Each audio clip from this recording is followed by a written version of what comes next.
Bismillahirrahmanirrahim. Today we are going to see how our one canal house is built, and we are going to see it in all the sequential steps, all the activities which are involved. हम देखेंगे कि एक canal के घर को अगर हमने बनाना हो तो हमें क्या क्या करना पड़ता है, फर्स्ट एक्टिविटी कौन सी है, उसके बाद क्या करते हैं, उसके बाद क्या करते हैं. So this is going to be very much beneficial for all the persons because you are just going to get all the information required to construct one canal house, the grey structure, the activities. आपको घर बैठे पता चल जाएगा कि जी कैसे steps क्या क्या एक्टिविटीज़ रिक्वायर्ड हैं कि एक ग्रे स्ट्रक्चर को कंप्लीट करने के लिए एक कनाल के घर के अंदर, तो कैसे आप नीचे से ऊपर प्रोसीड करते हैं.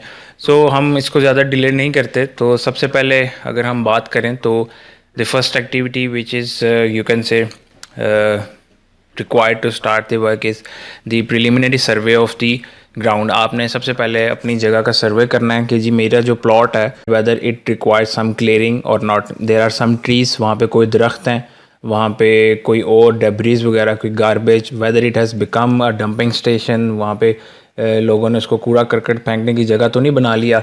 आपने सबसे पहले साइट पे जाना है. साइट पे जाके देखना है कि जी मेरा प्लॉट साफ़ है या नहीं साफ़, whether there is some clearing required और not.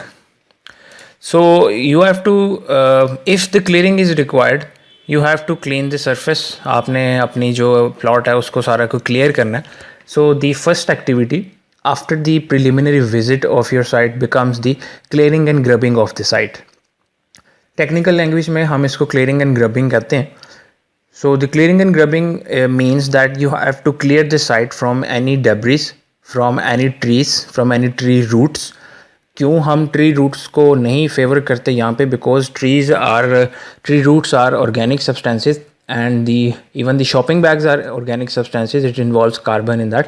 So whenever we have carbon in that substance is going to decay with the passage of time. तो टाइम के साथ साथ वो डिके होगा तो इट्स वॉल्यूम विल डिक्रीज, उसका volume shrink करेगा.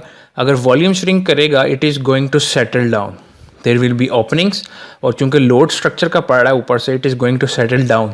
सो we don't require settlement in our project. So that's why we don't require any kind of roots, any kind of plants at our site. Sometimes it happens कि जी आपकी जो soil है वो काफ़ी ज़्यादा जो है वो रूट से भरी पड़ी होती है और काफ़ी ज़्यादा गंद होता है उसके अंदर. तो in that case you have to remove all the soil. आपको वहाँ पे एक फ्रेश सॉइल कहीं से किसी और जगह से लाके वहाँ पे डालनी पड़ती है. So in this case we don't have such scenario. हमारे पास जो सॉइल है वो इट लुक्स गुड. आपकी थोड़ी सी सिर्फ सरफेस के ऊपर रूट्स हैं तो आप उसको क्लियर एंड ग्रबिंग प्रोसेस से रिमूव कर सकते हैं. So after the clearing and grubbing your soil the plot looks like this. And the next activity which is required is the layout of the site. अब layout कहाँ से होता है, इसके लिए आपके पास फाउंडेशन ड्राइंग होनी चाहिए. All the drawings are made prior to the construction. आप कंस्ट्रक्शन स्टार्ट करने से पहले ये सारी ड्राइंग्स बनवा लेते हैं आर्किटेक्ट से और स्ट्रक्चर इंजीनियर से, दोनों. आर्किटेक्ट जो है वो आपकी सारी आर्किटेक्चरल रिस्पॉन्सिबिलिटीज़ को देखता है, और जो स्ट्रक्चरल इंजीनियर है वो आपकी स्ट्रक्चर की लिहाज से देखता है. तो आप लोगों ने जब इसकी फाउंडेशन लेआउट देखनी है, foundation layout is going to tell you where you have to mark this lines. आप देख सकते हैं यहाँ पे there are some lines marked here and here. And जहाँ जहाँ पे आपकी लाइंस मार्क्ड है उसके अंदर अंदर से आपने एक्सकेवेशन करनी है. You have to excavate this area because this is the area where foundations are going to be placed. आप उस जगह पे फाउंडेशन प्लेस करते हैं ऑर्डिनरी घरों के अंदर जिनकी बेसमेंट नहीं होती. तो वो इस तरह एक्सकेवेट करके आप उसकी फाउंडेशंस प्लेस करते हैं वहाँ पे.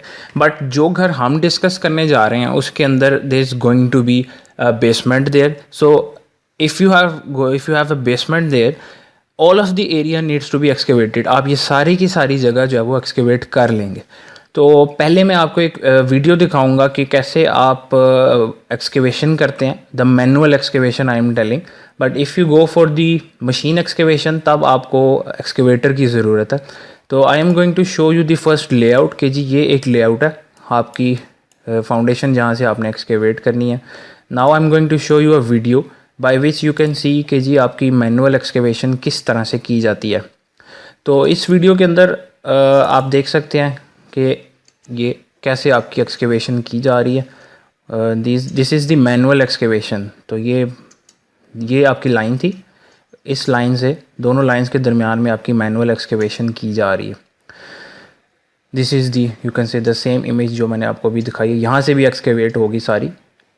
सो if you talk about our structure, ये तो मैंने आपको दिखाई है कि जब आपके पास बेसमेंट नहीं है, जब आपके पास बेसमेंट होती है तो आपकी सारे का सारा एरिया एक्सकेवेट हो जाता है, जो कि इस तरह आप देख सकते हैं। और यहाँ पे आप देख सकते हैं कि आपको मार्क्स नज़र आएंगे। This excavation was done with the help of an excavator. Excavator एक मशीन है जिससे आप सारे का सारा एरिया एक्सकेवेट कर लेते हैं और वो जल्दी हो जाता है as compare to the manual persons. So वो तब रिक्वायर्ड होता है जब आपने पूरी की पूरी जगह को एक्सकेवेट करना है और जल्दी काम हो जाता है, वो सस्ता भी पड़ता है उस केस के अंदर। सो ये हमारे पास एक प्लॉट है जी DHA फेज़ 8 के अंदर। ये एक घर बनेगा यहाँ पे, there is going to build a house here. So the things which are required to build a house, first of all is the excavation of the area. To excavate the area, you have to make sure that no one gets harmed there. So you have to maintain the side slopes here. This one side is left intentionally, steep slope is provided because you have to transport the material there. आपने material को transport भी करना होता है. So after all, this is a good excavation. आप देख सकते हैं कि ये एक अच्छी excavation है। ये मार्क्स क्यों लगे हैं, आप इसे डिस्कस करते हैं। अगली पिक्चर के ऊपर अगर हम जाते हैं तो ये एक साइड के ऊपर भी इन्होंने बेसमेंट में कोई रूम देना है, जिसकी वजह से इन्होंने यहाँ पे भी एक्सकेवेशन की है। तो एक्सकेवेशन के बाद आपने इसकी करनी है कॉम्पैक्शन। इस जगह को आपने कॉम्पैक्ट करना है। ये सारी जगह आपको कॉम्पैक्ट हुई नज़र आ रही है। तो कॉम्पैक्शन के लिए आपके पास वाइब्रेटरी कॉम्पैक्टर होता है, एक इंस्ट्रूमेंट है जिसकी मैं पिक्चर आपको दिखा देता हूँ। तो this is a vibratory compactor. इसकी मदद से आप इसको कॉम्पैक्ट कर सकते हैं। After this compaction it looks like this. आप देख सकते हैं कि ये काफ़ी ज़्यादा कॉम्पैक्ट है और ये एक तरह से लेवल सरफेस के अंदर आ चुकी है। So after compacting the excavated area, you have to do the anti termite spray. What is termite? Termite आपकी उर्दू में बात करें तो दीमक है। दीमक लकड़ी खाती है, it feeds on the wood. So you have to make sure कि जी, because it's an insect, it is found in the soil, वो ज़मीन से ही आती है। तो आप लोगों ने इंसेक्ट को मारना है, उसको प्रिवेंट करना है स्ट्रक्चर के अंदर एंटर होने से, अगर आप चाहते हैं कि आपके घरों की जो वुड है वो ना खाई जाए। So this person is spraying the anti termite solution. आप एंटी टर्माइट सोल्यूशन स्प्रे करवा रहे हैं अपने स्ट्रक्चर के ऊपर। एंड इसकी गारंटी कितनी होती है, कितनी सालों के लिए ये आपको प्रिवेंट करती है? ये 5 से 10 साल क्लेम करते हैं कि हाउस कंस्ट्रक्ट होने के बाद, यानी और from the first spray, from 5 to 10 years the guarantee कि जी आपके घर में दीमक नहीं आएगी। तो ये एक कंपनी थी जिधर से उस वक़्त ये स्प्रे कर रहे थे। मैंने उसकी पिक्चर्स ली थी टू शो यू कि जी कौन सा anti termite liquid they have used. So after that इन्होंने अपनी सारी की सारी जो नीचे जगह थी जहाँ पे इन्होंने यहाँ पे ब्रिक्स लगाई हुई थी, अगर मैं आपको दोबारा दिखाऊं, ये ब्रिक्स लगी हुई थी जी। These bricks are provided here to maintain the level of the ground. उन्होंने अपना एक लेवल मेंटेन करना। आप देख सकते हैं these threads are there, these threads are for the alignment purposes. So if you have to concrete this whole surface, आपने यहाँ पे अगर पूरी की पूरी एक लीन कॉन्क्रीटिंग करनी है to have a smooth and leveled surface, तो you must have to maintain its height। आपने उसकी हाइट मेंटेन करने के लिए यहाँ पे ये ब्रिक्स यूज़ किए हैं। तो जहाँ पर तक आपने कंक्रीटिंग करनी है, जब when you are going to reach this height, upper portion of the brick, it means that you have maintained the height. So you have to concrete the area. This is the picture after concreting. So I have taken these images after coming back to my house from my job, because these pictures, there are some activities which are left, like pouring the concrete. This is left, pouring of lean concrete. The lean concrete is usually 1:8 ratio. So वो कैसे पोर कर रहे हैं वो I think जो दूसरी pictures आ रही हैं कंक्रीटिंग की आगे, वहाँ से आप देख सकते हैं। There is no steel here. अभी यहाँ पे स्टील प्रोवाइड नहीं किया गया। ये पोर्शंस को कुछ ऊपर करके छोड़ा हुआ है यहाँ पे, because this is going to be the centre of the room. ये रूम का सेंटर होगा जहाँ पे वॉल्स नहीं आ रही, ये बाकी पोर्शन के ऊपर यहाँ पे वॉल्स आनी है, इस वजह से इनको थोड़ा सा नीचे रखा है। And they are going to place steel here. These ducts are left, यहाँ पे अपनी सीवरेज पाइप्स को इन्होंने छोड़ा हुआ है। तो this is intentionally left when concreting. ये पहले से आप डाल देते हैं, उसके बाद कंक्रीटिंग करते हैं. Once the lean concreting is done, यहाँ पे भी आप देख सकते हैं this portion here is going to be the boundary wall, यहाँ से ऐसे और यहाँ से इस साइड पे. So the boundary wall there is also going to be a lean concrete underneath the boundary wall. वहाँ पे भी आपके पास लीन कंक्रीटिंग आती है. The purpose of lean concreting पहले से बता चुका हूँ कि एक लेवल्ड यूनिफॉर्म सरफेस चाहिए आपको लोड डिस्ट्रीब्यूशन के लिए. Then they are going to place steel. This steel is now for the raft foundation. They are going to make a raft foundation here. यहाँ पे वो सारी की सारी बेसमेंट चूँकि बन रही है तो यहाँ पे raft फाउंडेशन वो डिज़ाइन किया डिज़ाइनर ने. एंड यू कैन सी जहाँ वहाँ पे आपकी दीवारें आ रही है वहाँ पे स्टील आ रहा है. The load is usually of the walls of the structure जहाँ पे ट्रांसफ़र करते हैं लोड को.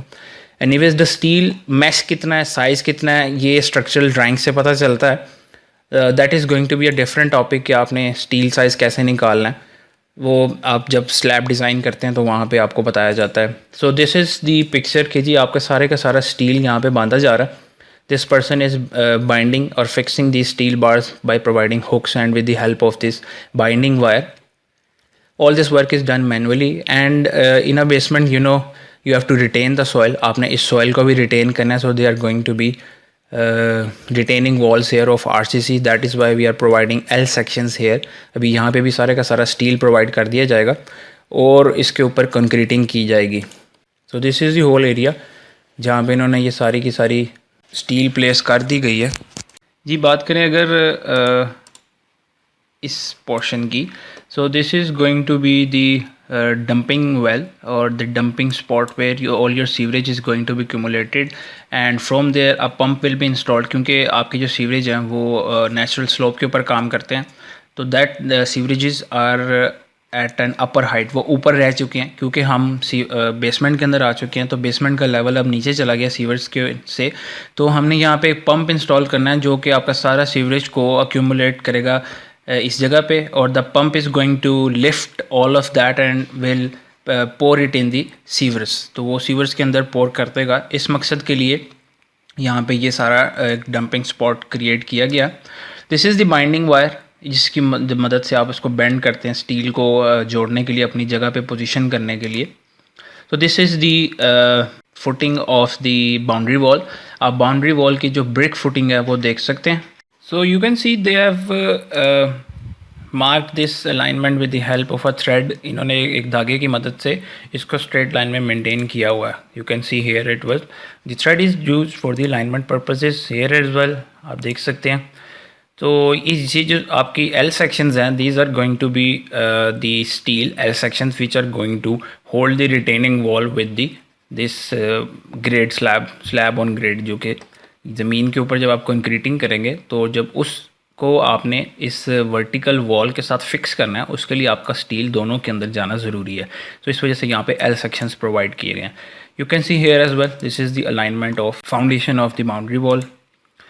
Now what is this blue plastic material is called water stopper and it is provided at the edge of the whole area which is going to be concreted. Now what is the purpose? By the name it tells you that it is water stopper. It stops the water from entering the joints. Yes, it stops the water from entering the joints. Now why it is provided at the periphery of this excavated area or the area to be concreted? The reason is when you are going to do the concreting of this whole area, you are not going to concrete the walls plus the base on the same day or at the same time.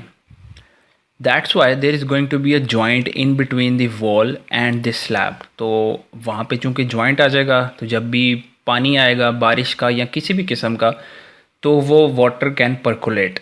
To avoid that you have to provide this water stopper and its lower end half of this, the lower half will go inside the slab concrete जो कि यहाँ पे concreting की जाएगी and this upper half will go to the walls concreting.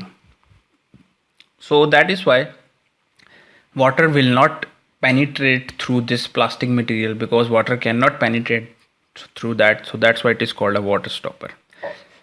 If you see this steel here this is double steel and this is less steel. The reason I have told you that the less steel or minimum steel is you can say provided at the center of the house, or and the more steel is provided where the walls are going to be placed, which are actually going to take the load.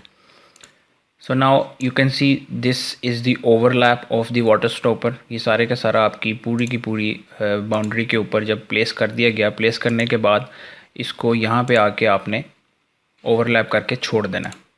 So now we are going to concrete the whole area. ये सारे का सारा area आपका concrete कर दिया गया और आप देख सकते हैं कि some part of the water stopper goes inside this concrete and other part half will go to the walls concreting. Here as well you can see कि जी they have concreted that more portion of this water stopper is inside this wall and some will go to the walls. आप इधर भी देख सकते हैं कि half आपका जो है वो नीचे कंक्रीट में गया और जो दूसरा हाफ है upper half it is going to go in the wall. So that is how you can stop the water percolation from the joints. हाँ, अगर आपने ये सारे का सारा एरिया बेसमेंट और वॉल्स एक ही टाइम पे एक ही दिन में कंक्रीटिंग कर ली तो you don't need a water stopper for that.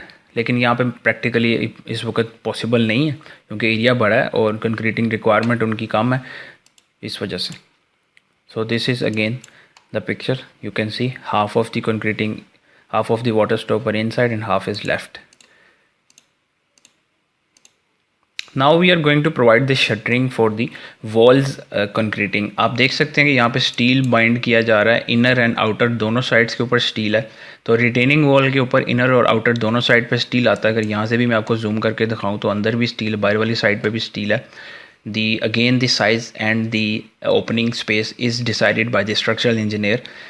In order to do the concreting you require the shuttering here, and for the shuttering you require some formwork to hold the shuttering here at this position. I'm going to show you the inner portion of the shuttering as well कि वो कैसा लगता है. Let me first show you the inner portion, तब हम वापस आते हैं अपनी पिक्चर के ऊपर. So this is the formwork with the wooden planks, because these are steel plates of this size and you have to hold them from one plate to the other with the help of this wooden formwork. Why? Because when you are going to concrete that, जब आप इसकी concreting करेंगे, from the weight of the concrete they may fall down, तो ये पीछे की तरफ गिर सकते हैं. In order to avoid that situation आपने इसको support देनी है ताकि जब आप concreting करें वो गिरे ना. आपकी shuttering it does not fall down, it should not fall down, and you can remove the shuttering once it is hardened enough. So we are going back to the same image जहाँ से हमने इसको देखना start किया formwork को, and this is the picture. आप देख सकते हैं कि यहाँ पे भी स्टील प्रोवाइड किया जा रहा है दोनों साइड्स पे. This is the steel bars. You know it is deformed steel which we use. The purpose of these ribs is to have a good bonding between the concrete and steel. आपकी जो grip है वो इसी की वजह से आती है. अगर आप plain steel use करेंगे तो it is not going to give you a good strength between the concrete and steel, और वो slip करके बाहर भी आ सकता है at a certain load. Yes, तो these ribs provide you a good grip. So this again is the procedure of all these. You can see there are L sections provided here as well. तो corners के ऊपर भी L sections provide किए जा रहे हैं ताकि दोनों दीवारों का एक monolithic construction हो जाए. And there are also going to be some L sections provided. आपको मैं यहाँ से दिखाता हूँ. L नहीं, यहाँ पे इसको इस तरह से बेंड करके यहाँ पे लेके जाया जा रहा है क्योंकि कॉर्नर पे आपकी दीवारें जो हैं वो खुले ना किसी भी किस्म के लोड से दीवार को खुलना नहीं चाहिए. So that's why they need to provide this kind of steel at the junctions. Again, this steel is the responsibility of the structural engineer. उसने codes के मुताबिक इसको provide करना होता है. So I'm going to now show you the pictures which I skipped, which was the foundation, brick foundation here. This is the brick foundation जो कि हम अक्सर देखते हैं. Ordinary brick foundation आपकी boundary wall के लिए. आप इसको देख सकते हैं. These are in steps and the thread is used for the alignment purposes. आगे चलते हैं जी.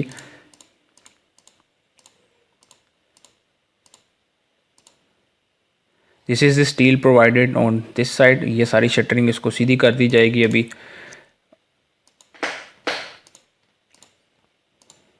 सो this is the brick work provided for the underground water tank. अभी यहाँ पे इसको स्टील प्रोवाइड किया जाएगा, फिर इसकी कंक्रीटिंग की जाएगी.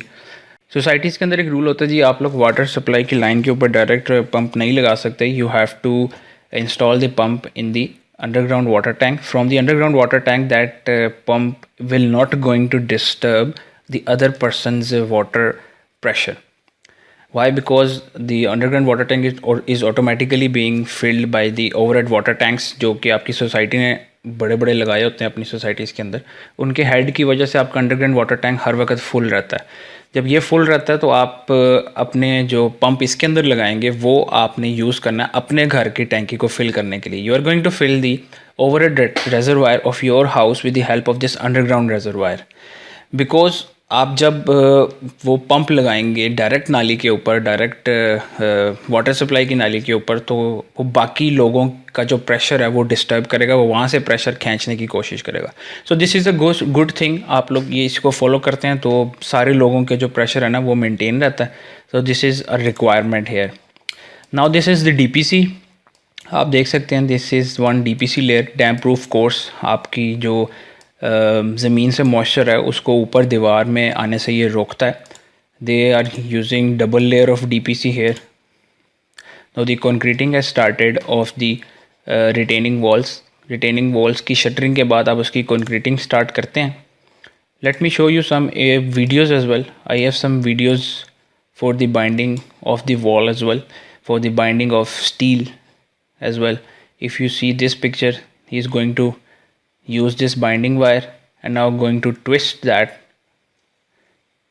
like this and going to twist that with the help of this tool so that it remains to its position when it is being concreted, ताकि ये स्टील अपनी जगह से हिले ना।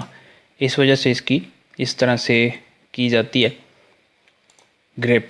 अगर मैं आपको ये वीडियो दिखाऊं तो इसके अंदर आप देख सकते हैं कि ये कंक्रीटिंग की जा रही है।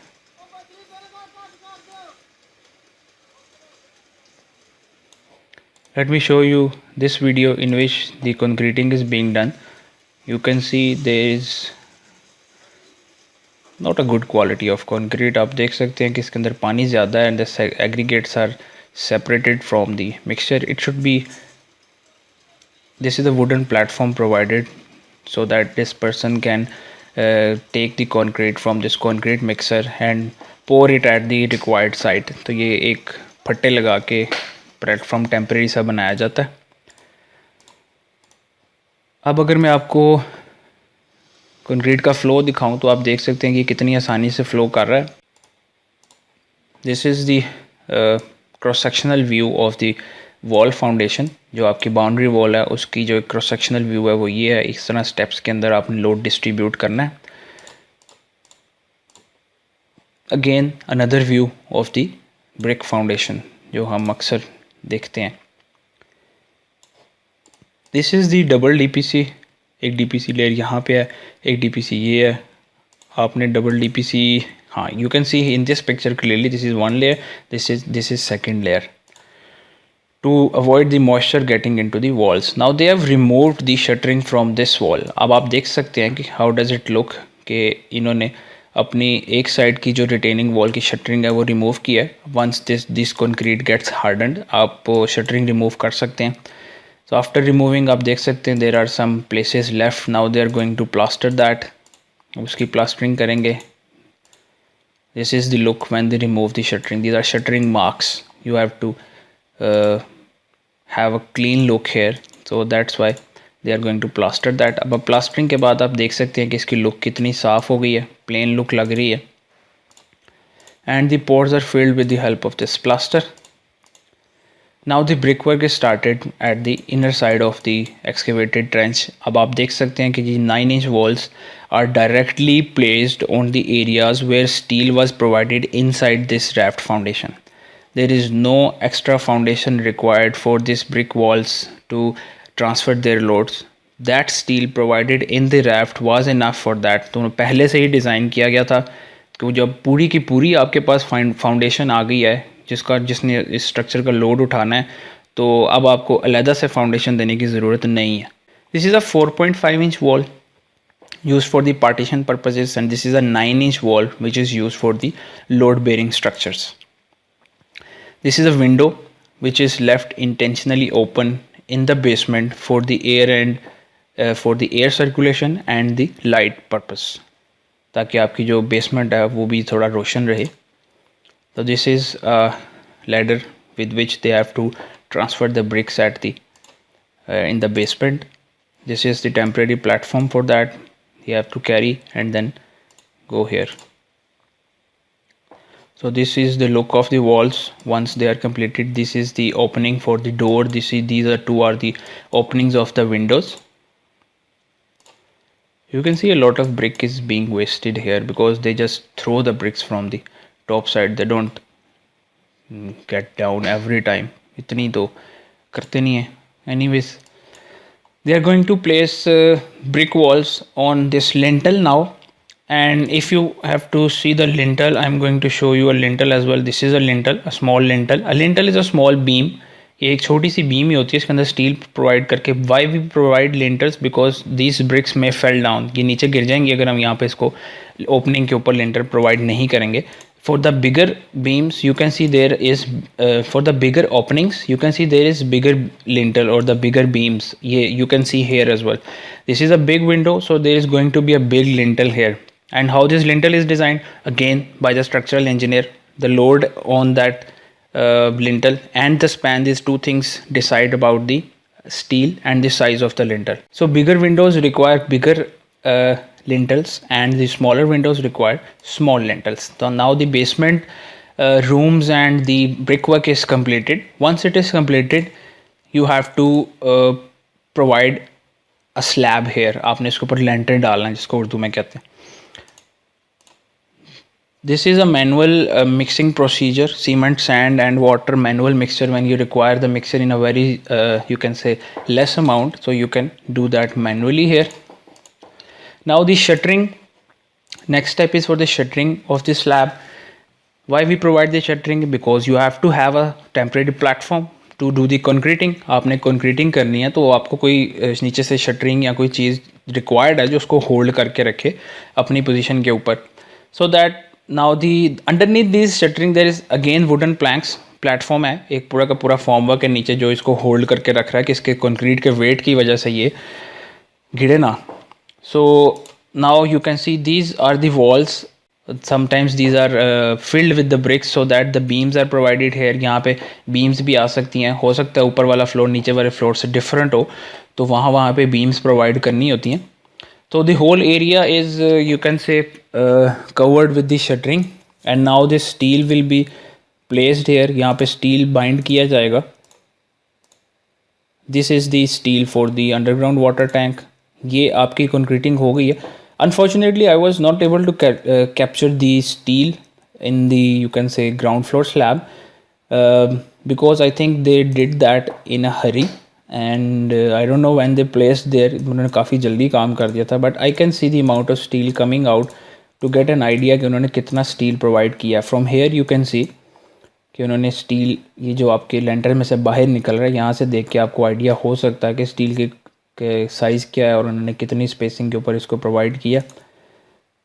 सो once this area is concreted, आपकी पूरी की पूरी स्लैब को उन्होंने एक दफ़ा में ही कॉन्क्रीटिंग कर दिया. सारी की सारी स्लैब आप देख सकते हैं यहाँ पे कॉन्क्रीटिंग हो चुकी है. This is the wall which is coming and this is the foundation of the brick wall जो कि आपकी बेसमेंट से आ रही है. This is the concreting of the underground water tank. अब आपका underground water tank भी तैयार है. Removal of shuttering of the underground water tank. Now the same procedure of the brickwork is going to be carried out for the first floor. So this is actually the ground floor. Yes, the ground floor brickwork is going to be started now and it is going to be continued to the height of the ground floor. आप देख सकते हैं आपकी इसकी height increase हो रही है BRICS की. इसको गसू कहते हैं हम. ये इन्होंने प्लेस किया यहाँ पे ताकि इसको फिल कर दें. अब now the brick walls are extended for the ground floor and the slab of the ground floor is going to be placed there. The same work is carried out. Now this portion is left intentionally.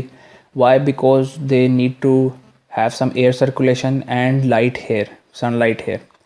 So that is why they have left that intentionally.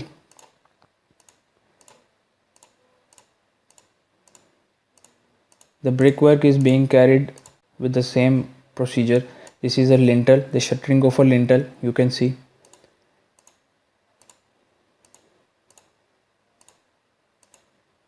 So this is the completion of the height of the ground floor.